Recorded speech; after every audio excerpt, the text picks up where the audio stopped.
नमस्कार, मेरा नाम प्रियंका चतुर्वेदी है और मेरे इस चैनल की दूसरी कड़ी में आपका स्वागत है।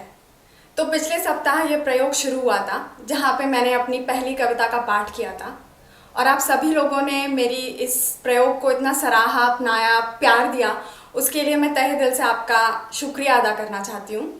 और आपके इसी तरीके से प्यार और सुझाव मुझे ये सिलसिला आगे बढ़ाने के लिए प्रोत्साहन देंगे और मैं उम्मीद करती हूँ खुद से कि मैं ये सिलसिला जारी रखूँगी।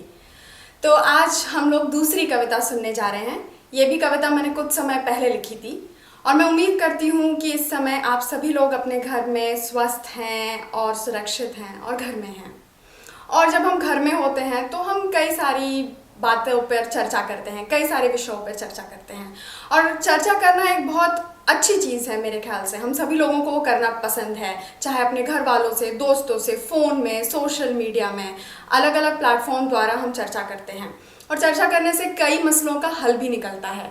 लेकिन मेरा ये मानना है कि हम सब लोगों ने सिर्फ चर्चा ही नहीं करनी चाहिए, कुछ चीज़ों पे अमल भी करना चाहिए। तो ये अगली कविता ऐसे ही मेरे मन में जो विचार आए थे उस समय, उन विचारों को मैंने अपनी कविता में उतारा था, तो मैं आपसे ये कविता शेयर करती हूँ। तो कविता का शीर्षक है चर्चा। आज शामू की टपरी पर माहौल था कुछ गरम। आज शामू की टपरी पर माहौल फिर था कुछ गरम। राजनीति की चर्चाएं छू रही थी अपना चरम। तो राजनीति मेरे ख्याल से एक ऐसा विषय है जो सभी लोग उस पर चर्चा करना चाहते हैं, तो वही विषय शामू की टपरी पर भी चल रहा था। आज शामू की टपरी पर माहौल था फिर कुछ गरम। राजनीति की चर्चाएं छू रही थी अपना चरम। देश में कितनी भूखमरी है, कितना बढ़ गया है भ्रष्टाचार। इस देश में तो गरीबों का जीवन है बड़ा लाचार। सरकार भी कितनी उदासीन है, सिर्फ ताकत का है बोलबाला। चंद सिक्कों की खनक ने मनुष्य को कितना स्वार्थी है बना डाला। तो चंद सिक्कों की खनक है। इन्हीं चर्चाओं के शोर में, इन्हीं चर्चाओं के शोर में कसक रही थी एक आह। पास ही एक झोपड़ी में कोई भर रहा था कराह। चटाई पर मैली सी चादर ओढ़े एक बुढ़िया थी सिमटी। चटाई पर मैली सी चादर ओढ़े एक बुढ़िया थी सिमटी। बुखार के कारण उसकी कुछ कपकपी थी न थमती। कुछ ही दूर पर उसकी बिटिया बैठी थी झुकाए अपना सर। कुछ ही दूर पर उसकी बिटिया बैठी थी झुकाए अपना सर। अपनी माँ की हर एक आह पर उठती थी वो सहर।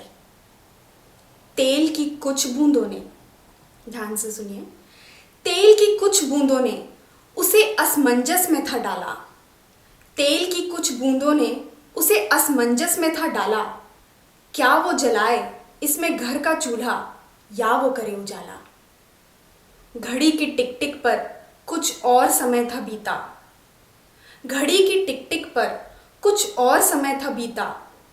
आंसू भी सूख गए थे, आंखें हो गई थी रीता।